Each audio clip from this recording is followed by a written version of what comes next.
Aurore Mutesi Kayibanda na Egide Mbabazi bashakanye mu kwa gatatu kwa 2018 batandukana mu kwa kabiri kwa 2021. Vera Sidika na Brown Mauzo umunyakenya n'umunyatanzania bashakanye mu 2022 nyuma y'umwaka umwe gusa babanye mu 2023 bahise batandukana. Betty Kiaro na Dennis Okari abanyakenya bashakanye mu 2015 batandukana nyuma y'umwaka umwe gusa mu 2016.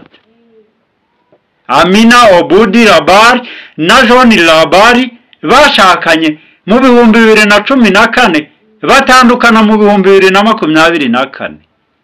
Muri Nigeria, Faki Akindele na JJC Skizi bashakanye mu 2013 batandukana mu 2022 gusa. Shikaike na Tony Eberili bashakanye mu 2006 batandukana mu 2013. Ai Makuni na Majeri bashakanye mu 2014 batandukana mu 2024.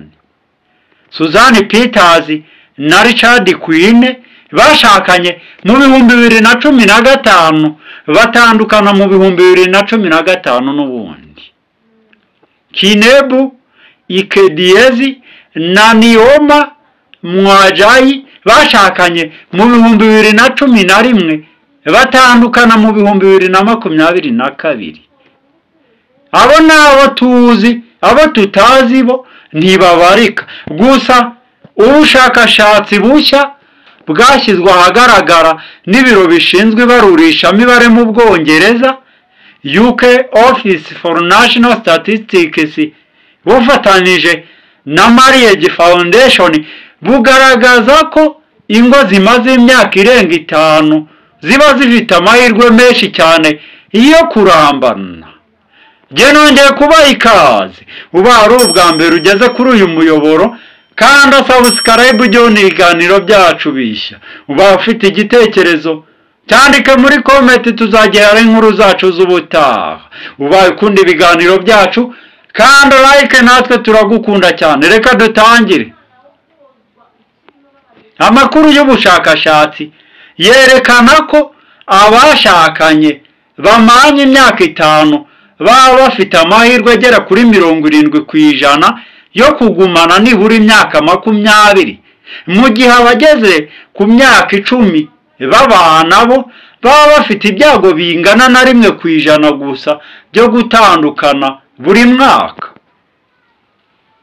Ibyago byo gusenyuka kw'ingo biba byinshi cyane mu myaka ya mbere yo gushyingiranwa kuko ari cyo gihe abashakanye baba bagikora ku miterere mishya y'ubuzima, bakigabana inshingano, bakanyurana mu mpinduka zikomeye zirimo gutandukana kw'imirimo mishya, gushinga urugo cyangwa guhangana n'ihungabana ry'ubukungu.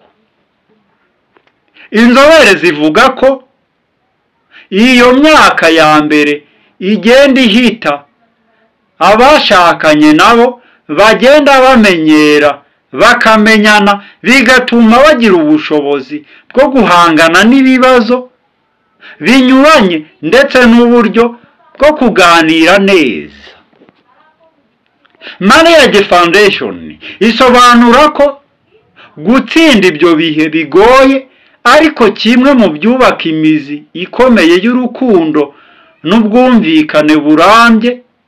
Iyo abashakanye babashije kugera ku myaka 5 biba bigaragaza imbaraga mu mibanire yawo, naho iyo bageze ku myaka 10 yo bikaba ikimenyetso cy'uko amahirwe yo kurambana mu rugo aba ari menshi cyane mu gihe kirekire kizaza. Nubwo nta rugo rutagira ibibazo, ubushakashatsi bugaragaza ko abashakanye bamaze imyaka 5 baba bafite urufunguzo rwo guhangana n'ahazaza, naho abamaze imyaka 10 usanga bari ku rwego rwo hejuru rwo gukomera ku ndahiro zabo bagiranye. Ibi byerekana ko urukundo rw'igihe kirekire rufite typing point cyangwa ishingiro rishingiye ku bushobozi bwo guhangana n'imyaka ya mbere igoye, maze abashakanye bakayisohokamo bafite icyizere cy'uko ejo hazaza h'urugo rwabo hashinganye. Njye mbifurije guhaha no kuronka. Imana y'amahoro n'imigisha ikomeze ibane namwe, ibahe kurambira kubona ibyiza no kurambana n'abanyu, kandi impano iruta izindi n'ubuzima. Bye bye.